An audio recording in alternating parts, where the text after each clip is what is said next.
What's up, guys? Lewi here. Welcome back to the channel. Today, I am joined by a very, very special guest, a friend of mine, a business partner of mine, AK Ali. How's it going, brother? How are you? Man, I'm doing great. Thanks so much for having me. Yeah, man, I am so excited for this conversation. So, I think the reason why is because I know what you've done in the past, and I know what you're now doing in real estate. And so, maybe to kind of build the excitement for people watching this, maybe give us a kind of background of like what you've done like in YouTube and how you've kind of really taken this space over and figured out the exact kind of systems tools to use, and then we can jam out about like what you're doing inside the real estate. Absolutely, yeah. Well, so YouTube literally changed my real estate business, right? It's I've been licensed for a while, but I started my YouTube channel back in 2019. So it's been almost 4 years. And just production wise, just to inspire, not to brag, right?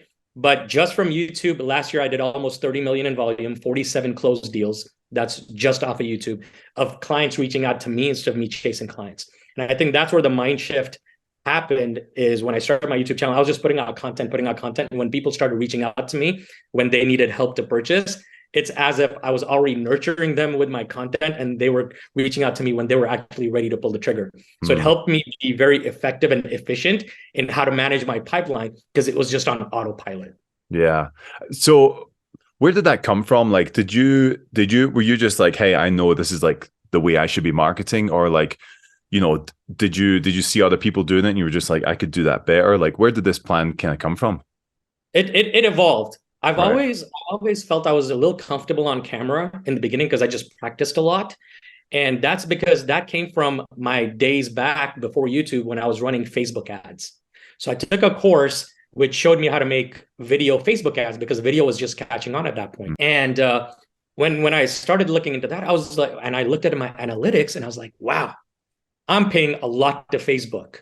The return on investment was still there, but it was still chasing a lot of clients because they'd watch my video, they'd forget who I was, and then I'd have to retarget and do all of that stuff. Mm, And then I thought about, okay, YouTube, it's a search engine, so I can put out videos which are searchable, and it's not costing me anything because I'm not really paying for YouTube ads. So when I was doing those YouTube when I was doing the Facebook ads, I was like, okay, I'm spending a lot of money. YouTube is a great platform and it's a search engine as well, right? mm, So people can subscribe to me, they can kind of get to know me a little bit better. So I started putting out content on YouTube, and then my background was in search engine optimization when it came to search engines. And because YouTube's a search engine, I'm like, hey, let me put my flair on things to optimize these videos, because you see a lot of content creators out there, and I see this a lot with realtors. Okay, so hey, key takeaway number one: when you're putting out a listing video, do not name it 555 Main Street home tour. No one is searching for that. Okay, optimize the titles like mid-century modern luxury home in Dallas, Texas, yeah. right? Like something with some key phrases in it that people might be looking for. That's going to help attract that audience, especially when you're a new YouTube channel. So I started putting out more optimized videos, and I saw the traction starting to build. And this is where you have to look at this as a long game, right? There's no instant gratification. To build a true business, you have to plan for the future. I didn't close my first YouTube deal for 7 months, and I was putting out videos weekly. Mm, Every week I was putting out stuff. No responses, no contacts, no contracts, no closings. But I knew this was going to work because it was working for other people, right? When you know a process works and you just do it, it's going to work for you too. mm, It's all going to be about that consistency that you put into yeah. it. That's So that's I feel like that's a huge piece of the puzzle that people just have a hard time with. Especially in living in an age of instant gratification, social media, what that portrays, all that stuff. Like a lot of people who get into the business, and new agents that you and I work with, sometimes it's a bit of a wake up call. Like, no, no, no, no, no. This is a long play. Like, but when you play the game and then it starts to take off, your pipeline's full, your business starts running on autopilot, and that's the biggest part of this whole play, is that you're building a sustainable business. It's not a quick hit. it's a huge business. Like you said, the amount of sales from last year just through YouTube is insane. People would chop their arm off for that, and there's people door knocking and cold calling and, everything like that. And this platform here seems to be just a place that's thriving right now. Now, I guess what, I'd like to ask from you is that, I see a lot of realtors on YouTube. I'm sure you do too. Some of them do it right. Some of them do it not so right. Some of them do it real bad. But it seems like everyone's trying. But there's only like a certain few people who really know what they're doing, you being one of them.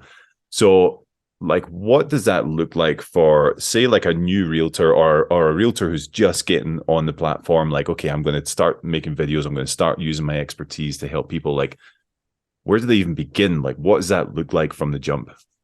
So from the beginning, one thing I'll tell you, your first few videos are going to be horrible. They're going to suck. They just are. Okay, they're just going to be horrible. Okay, still press record, put it out there, because every video you put out, you're going to get better over time, right? Like when I first started, I was editing all the videos myself. I was recording everything, editing, doing all of that myself, right? Now I've got an editing team. When I asked my editing team that, hey, take some of my videos from my channel and turn them into short form clips, right? They're like, we can't use any of your old videos because you're not the same person on camera anymore. Okay? So when you're new, start off and just start. And I'm going to give you a formula to follow. And this is what I see a lot of realtors that don't do this right. Okay. What most realtors will do is they'll come up with something that they want to talk about. Okay. That's number one. They'll think about what they want to talk about. They'll record the video. After they're done recording the video about what they want to talk about, then they'll come up with the title and the thumbnail. And they're not even going to put too much thought into that. Okay. The correct formula for growth on YouTube is going to be, number one, come up with a topic. Number two, come up with your title. Number three, come up with the thumbnail. Number four, come up with the script to your video. Okay. So title and thumbnail are so important, and the idea of what you're going to talk about is going to be the most important. And you can go to places like answerthepublic.com. You can go to vidIQ and do keyword searches. Look at things that people are actually searching for and want answers to, and make videos about that. As realtors, we come from a servant's mentality where we want to serve our clients. Do the same thing to your audience. You want to serve your audience, give them what they're looking for. So come up with what they want to learn about and create content based around that. Okay. And then title is what's going to grab their attention. The thumbnail is going to grab them to click on it. And don't put the exact same thing that's in the title in the thumbnail. The thumbnail creates curiosity for that title to link it all together so they watch the video. People don't watch your video and then look at your thumbnail. Right? So why are you creating the script before you even design those? Right? So I guess the title and the thumbnail, that gives you like the anchor of like where your messages is being directed to these two pieces of it, because that's really, really interesting. Because even to this day, I don't do that. And that's a problem. So I am now like, okay, next few videos, because I know the topic that I'm going to do a video on, and whether it's the production channel or this channel. And then I kind of go and then I'm like, okay, what did I really talk about? Here's the title and thumbnail. That does now, as we're talking through it, seem backwards to me. So you're always, here's the topic I'm talking about. Here's a title that's going to hit, and here's a thumbnail that goes with it. And then you go from there. And then I go from there, because this way, when you have your keyword that you're trying to target in your title, you can base your script off of that. And when you're naturally talking about that key phrase in your video script, YouTube will pick it up in their optimization for the search engine and start ranking you higher than your competition, because your video is actually about the title that you promised. Mind blown? That's okay. I'm on it. All right. Thank God we did this video, because I'm learning something too. So YouTube is picking up YouTube can pick up the audio and place it with because obviously, like, we have our tags and we have our descriptions and stuff that all need to link up in the SEO part of it. But the audio too Oh Is the yeah. same? Yeah, because once you upload a video and go back to your older videos, okay?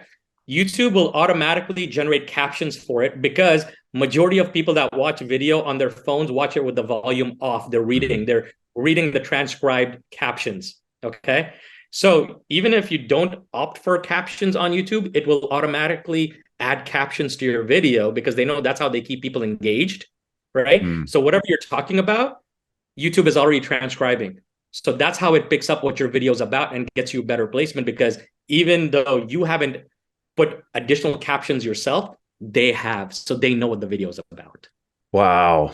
Okay, so if, for example, if we are taking this mid-century modern home, so, I'm in Denver, Colorado. If it's like, hey, beautiful mid-century modern home in Denver, Colorado, that's so when I'm filming it, when I'm doing that home tour or whatever, it's like, hey, constantly like, hey, if you are looking for a beautiful mid-century modern home, now question, when is too much? When, because you can't be saying that all the time, right? It has to be natural. Mm. It has to be natural, right? So the keyword that you're trying to target, have it in your video. If your video is about like 6, 7 minutes long, have it in there like 5, 6 times, but it's got to be natural. Don't make it look like you're stuffing it, right? Yeah. Like for instance, I make videos about people that are moving to my area, right? So if you're making a video about moving to Denver, right? So hey, here are the 5 tips for people that are looking to move to Denver, Colorado, right? And then in the script, like, so tip number one for moving to Colorado is Yeah. this. Tip number two to moving to Denver, Colorado is this. The next tip that I'm going to get into if you're thinking about moving to Denver, Colorado is this. So you're naturally putting that in there, Yeah. right? And then the other thing that I also see agents, not doing well is when they go on to vidIQ or, TubeBuddy and stuff like that, they'll do keyword searches. They're like, oh, I'm going to target this keyword because it gets 60,000 searches a month. That's amazing.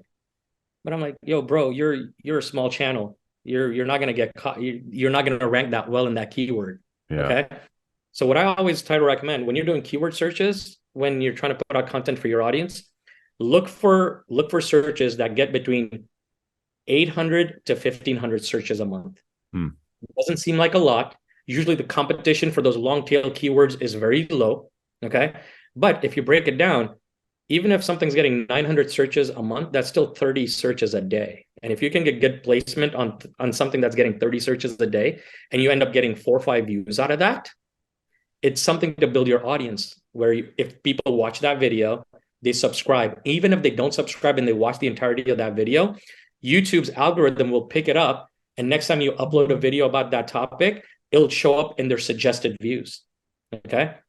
So yeah, it's great having a lot of subscribers. Like I'm super proud of this, right? Mm.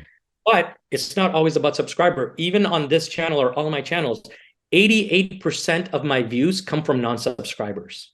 Yeah. Okay. I've seen that too. Because, yeah, because YouTube will recommend your videos to other people. I love some YouTubers that I watch consistently. I'm not subscribed to their channel, right? But YouTube lets me know whenever they've got a new video out. Mm. So the vanity metrics are great, but don't count on them. It doesn't matter where your views coming from.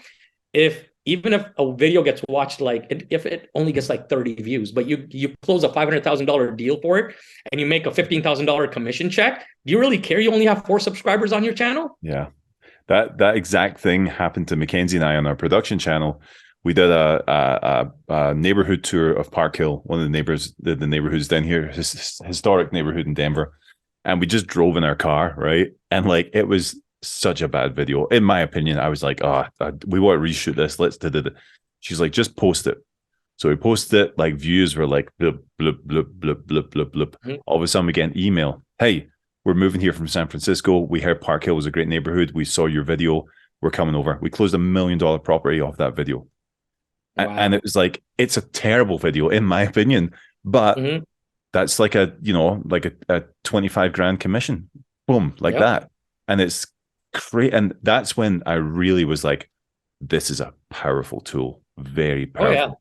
And I think a lot of people, just sometimes can't see the metrics in it and can't see the value. But it's like, it's the same with social media and all platforms. I'm always like, I don't care if 5 people watch it. If 5 people watch it and they actually get something from it, like that's awesome, man. That's 5 people I never would have met before, and who knows what that can turn into. So that's huge. And that's what happened when I first started my YouTube channel. A lot of agents at my previous office, they're just like, you should be calling. You need to be generating leads. You need that time for lead generation. I'm like, this is my lead generation. When I'm scripting out these scripts for my YouTube videos, when I'm actually going and doing these home tours, that is my time for lead generation. Like I put out this one video on a small little town that's northwest of Dallas. Like I'm in the Dallas area, called Aubrey, Texas. Small town having a little bit of growth. I made a video about that city and about a particular community where I feel the rental investments would be pretty good over there. Off of that one video, I put 5 homes under contract in a month. Okay. Because it's, you are your local expert. That's what we all thrive to be in our business, right? But the only way the public's going to know that if you're putting out content that gives them that value and you show them that you know what you're talking about, right? So that I feel is super important, is to just get out there. And this brings up a great point. You thought that was a bad video, right? But it still got you business. Till this day, I still record on my iPhone. Wow. I don't use a professional camera. I have a mic that I attach to my iPhone, and because audio quality is super important, and I still record on my iPhone still till this day. For everything? For everything. Yeah. Well, for my tour videos and stuff that, I use the camera, right? But for all my talking head videos, I still use my iPhone. I use a teleprompter app because I am not good at just going off the cuff on video scripts, right? Like videos like this are different. But I script out everything, and I've gotten really good with practice of reading a teleprompter. So with my iPhone, the scripts are like scrolling, and I'm just reading. That blows my mind. I had no idea that you were doing that. Yeah, it's just over time with practice, you get good enough where people don't know that you're reading, and it looks very natural, right? Yeah. But that comes with practice. If you look at some of my first videos, oh yeah, I was reading it like this was something, right? So, but overall, you just gain that with practice. Yeah, I think that raises a good point here, and because with newer agents, they come on. I guess I kind of have a bigger question after this one, but it's like they see videos that are done professionally with professional cameras and audio and cutscenes, boom, boom, boom, boom, boom. And it just seems overwhelming, It seems overwhelming. But I was the same. I started off with my iPhone. I didn't even have a microphone. It was just my iPhone, and that was it. Because I do all my videos pretty much here now, it's like it's got a nice setup and stuff like that, whatever. But it was my iPhone in the basement. And that's what worked for me. But even home tours and stuff we still do. I do them on my iPhone, but I do them on my camera here. But I guess that's the thing. A lot of people feel like there's a barrier to entry for YouTube, and it's like, dude, like we all have this, Yep. Like everyone has everyone's got a great camera on their phone, man. And here's the thing, and this is one thing that I noticed as well.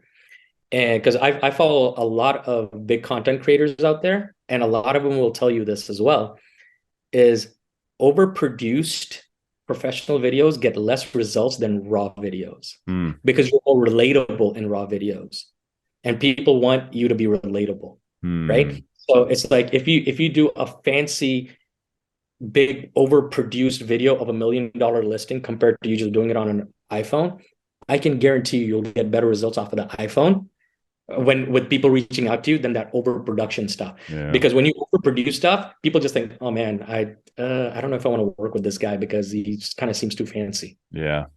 You know what I mean? I think that's a great point, because I always talk to people about knowing your audience, knowing your demographic, because when I started in business, I was wearing suits and ties and all that stuff. And like very quickly, my wife's like, dude, what are you doing? And it's like none of the people I worked with, my demographic, my peers, like dress like that. So I'm like, what am I doing? But like, I think a lot of people look at people like Ryan Serhant, right? He does these multi-million-dollar property tours, and they're all fancy and all that. And it's like, yeah, but that's his demographic. Like, that's his brand. That's his brand, right? And it's like, you don't need that. You just need the iPhone, get a $40 gimbal, and then you're good to go. So I think Yeah. that's really interesting.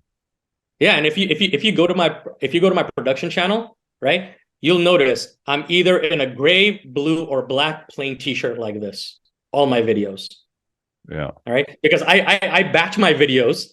Okay. I batch my videos. So it's okay if I'm in the same shirt for like 8 videos. That's a month's worth of content I recorded in a day. Mm, Right. So you don't need to spend a lot of time creating content either.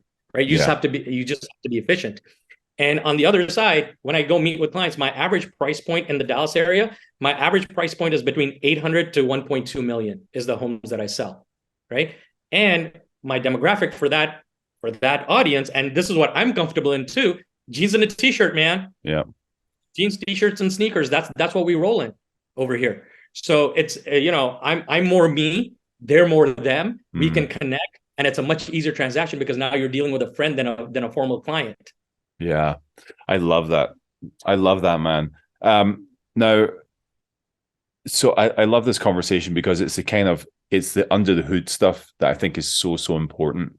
We've got our, description, thumbnails, then the script, then we film it, Now, for newer agents, because I was the same as you when I started, I just started editing my own videos, and it's like that takes a tremendous amount of time unless like you're really efficient with it. But even still, what would you suggest for like newer realtors or people getting into the video space, like how to the best way to do that? Is it to hire someone on Fiverr, you think, to edit videos, or should you learn it yourself, or what do you think that looks like? I would say just like even when you're starting off, have a marketing budget, treat it as a business. Hmm. You don't need to have a big budget. You really don't. Okay. For instance, even if you have a monthly budget of $100, okay, we're not saying thousands and thousands of dollars, right? Even if you have a monthly budget of $100, you can find someone on Fiverr to edit your videos for like $20, $30 a video. Hmm. Okay? So even if you do $20 a video, you've got, you can put out 4 videos, that's $80. Get professional thumbnail designs done, that'll cost you like $5 a piece. So for $100, you can put out 4 videos a month. Hmm. Okay? But if you wanted to do it yourself, there are great apps out there. There's an app called NVIDIA, which is great. I used to use an app called KineMaster on my iPhone because I recorded on my iPhone, I edited it on my iPhone, did all of that stuff and just upload, right? So there are a lot of apps out there that make it super easy as well. Hmm. Just make sure that they look somewhat professional. They don't need to be perfect. And the magic that these editors can do for $15, $20, it's mind-blowing. And it'll save like 3 hours of your time, Hmm. right? 3 4 hours of your time. So if you think, your time is worth more than $5 an hour in production, which usually it is because as realtors, we do get paid very well for the time that we spend, Hmm. right? It's an expense worth incurring. But if you wanted to do it yourself, there's a lot of apps out there now that you can use for video editing that make it Hmm. super easy. Yeah, I think that's really important because I was using like iMovie, and it's like, dude, I was like, Yeah. what am I doing here? And it was taking up so much of my time. But then I moved to Fiverr, and now I have a team now and stuff, which is great. But I think that's really important. Now, okay, so we've gone all the way through. Now I did want to touch on one more thing, like tags. When you're tagging videos, like how much weight does that bear on your video being seen or not? Because It I've heard two different sides of the story here. it does if they're relevant tags. Mm, Okay. What people do is they'll keyword stuff those tags, and then that's going to completely confuse the YouTube algorithm, and they don't know where to place your videos. So as long as the tags are relevant to the content of your video, I think that they're still important because it gives YouTube just an added layer of opportunity to just categorize your videos well. hmm. But they're not the be all end all of optimization. Your title and description, the first 2 lines of your description in your video is also important, along with the title for search engine optimization. Mm, And those need to have those keywords in them as well. The tags, use as many tags as you can, as long as they're relevant. That's all I'm gonna say about that. Because yeah. if you're making a video about Denver, Colorado, right? You don't want to put tags in there about other cities that are nearby, just so it's more Colorado-y, right? Yeah. And you don't want to put other neighborhoods names in your neighborhood just because you're like, oh, if someone's looking for this neighborhood, this might be a good option for them. But this video is not about that neighborhood. Make another Mm. video about that neighborhood if you think that's going to be a good option, right? Yeah. So as long as they're relevant, they still hold some weight, but not as much as they used to. Interesting. Interesting. And I guess that brings me on to like one of my kind of last questions, and this is a whole can of worms that we should probably do another video on. But with I use vidIQ, with my YouTube channel and stuff like that. But I've seen they've started integrating AI into what they do. They have like your caption generators and all the other stuff built in there now. AI is one of these things where I think 99% of people who are using it still don't really understand the power of what it is. I've kind of gone down the rabbit hole on it, and I'm like, oh my gosh, there's like levels to this game. But in terms of staying authentic, staying true to our demographic, all this, like, what do you see like the role of AI in video creation and like YouTube specifically? Where do you see that being used or utilized properly? And where do you think there's like mistakes being made in that? With AI, I think the biggest thing, and I've noticed vidIQ started doing all that stuff. I use vidIQ for all my videos, but I only use it for keyword research. Okay. Their AI tools are great, but the creativity of a human being, you still have to be creative. You can have all the tools. Like, look at computers. Computers are great. Everyone's got a computer. How many people know to use them properly for what they're doing? Not too many, right? And it kind of brings back that whole thing where AI is going to revolutionize what we're doing as content creators on YouTube, especially for real estate. Because number one, not a lot of real estate agents are on YouTube to begin with. And the ones that aren't doing it effectively, right? AI is just another tool. I use it tremendously. Like before, it used to take me 4 to 5 hours to come up with the thumbnail, the title, the script, all that stuff for one video. So I was only able to put out like one video or 2 videos a week. Yeah. Now between my 3 YouTube channels, I'm putting out 6 videos a week because now that 4 to 5 hours it used to take me for one video takes me about 20 minutes. Wow. It takes me 20 minutes. But guess what? I still come up with what I want to talk about because I do that for my research. Then I ask ChatGPT, freaking blessing, right? And I've been able to fine-tune some prompts that I use to help me generate great titles, ideas for thumbnails, initial outlines of scripts, and to even help me write portions of the script. And then I just put my flair on it, right? And that 4 to 5 hours of work now takes like 20 minutes to do. So now I can just pump out more content than anybody else. Wow. Yeah, that's incredible. I think that, again, I think we're scratching the surface on AI. I think as this grows, I think there's a select few people who know what they're doing right now. And those people, I think we're going to see them take off, like their channels, their different marketing strategies and stuff. I think they're going to take off this year.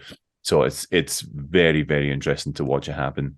Yeah, it's all the early adapters, right, that usually excel. Yes, exactly. Well, kind of wrapping things up here, I think this is super important because, there's a lot of people on YouTube who talk about YouTube and like why you should use it and all this stuff, but like not a lot of people are being like, hey, under the hood, here's what's actually important to do. And I think this kind of step-by-step process is huge. I think we should probably do another conversation on AI and kind of what that maybe looks like, kind of under the hood. I know you love it. I love it too. But I guess like coming full circle with those tools that we've talked about today, a new realtor or a realtor just coming into that YouTube space, like when they finish this video, like what's the first thing that they should start doing? Just record, put it out there. Don't worry about what it looks like. And if I can just give you one big key, be consistent. Consistency is key. You don't put out 5 videos in 1 week and then don't put out another video for like the next 6 to 8 months, right? Like put out 1 video a week. If you're going to do 1 a month, do 1 a month. Just be consistent so YouTube understands how frequently you post, so it knows who your audience is and when to pump out videos to them. right? Hmm. Consistency is key. But if you're going to start this and if you want this to be your lead generation, at least minimum one a week. That's only 4 videos a month, Yeah. right? You can sit down in one day and you can knock out a month's worth of content. It's not that difficult. Yeah. You just have to have a game plan to get there. Yeah, exactly. And the game plan's the biggest piece of it. And I think that's what it's interesting. Like, I wanted to have this conversation because obviously, like, we partner together, ourselves and Mike. And it's like, I've seen the agents that come in and join, our organization and work with you, how their channels have grown and how things are starting to operate at a higher level than everyone else.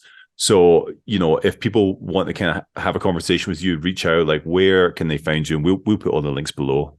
Yeah, yeah. You can put my Calendly link below. You can reach out to me by phone, text, email, whatever it is. I'll send over all my contact information that people can reach out to me at, right? And yeah, just reach out and this is kind of crazy that we're talking about this. An agent that recently just partnered up with us, who's part of my organization, right? He's got 36 subscribers on YouTube. Okay, started putting out videos just about a month and a half ago or so. He's already got one house under contract, and he picked up 3 more buyers for a total of 2.4 million in volume, just off of YouTube. Not having a big audience, but he's putting out good content. Yeah. He's putting in the work, right? So stuff like that is great to see. That when people partner up with us, right? We've got the blueprint. We know what worked because we do it ourselves. Yeah. This isn't theory. We're practicing agents, right? Yeah. So it's so easy. You just got to do it. Just record. Put it out there. That's it. Well, you heard the man. Put it out there, guys. So listen, AK, I really appreciate your time. I love this conversation, and I definitely want to have more of these. Like, working together is an absolute treat. So yeah, if you guys have questions, you can drop them in the comments below. I'll put all AK's links in the description. So check all them out if you want to jump on a call, jam out with him, jam out with both of us. Whatever, we would love to. Our whole mission is to help agents run their business the way they want to run it. And YouTube is such a fun way to do it. So, AK, I appreciate you, brother. Thank you so much. And then, guys, we will see you on the next one. Thank you.